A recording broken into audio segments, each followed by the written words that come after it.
All right, folks, now it's time for my perspective. I spent some time this week in Los Angeles hanging out with Dr. Phil on his television show, and we focused on the issue of bullying. Here's a little bit of that show.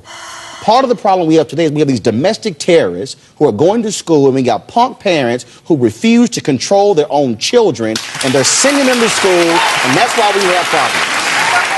Every child on that bus didn't bully his daughter. What about those kids who are sitting there innocently, did nothing to his daughter? I'll tell you what. Do they deserve to be cursed at? Do they deserve to be yelled at? Absolutely not. When people are pushed to the brink, when they have called, when they have written, when they have asked, they say, then you leave me with no choice. And so, again, I don't want him to be in trouble, but what I do believe that what he has done has elevated this conversation and has put schools and bus drivers and others on notice that they must do something, or more parents will say, I'm going to check some little bad butt kid who needs to be disciplined when they get home. Now, you can see the rest of the show, the full show, on Dr. Phil on Monday, so be sure to check your local listings. And so I want to use this opportunity with my perspective to talk about bullying.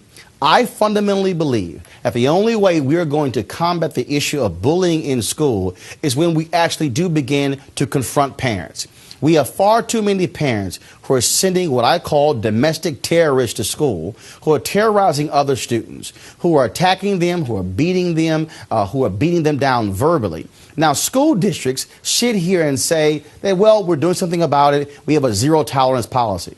But the reality is, as a society, we have accepted this whole notion that kids get picked on at school. And we say, you know what? Every kid needs to deal with it or also fight back.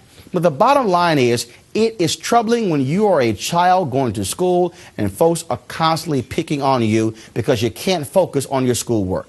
Every school district and every official, every teacher, every adult needs to say, we are the ones who must stop the bullying because we're the ones with the authority.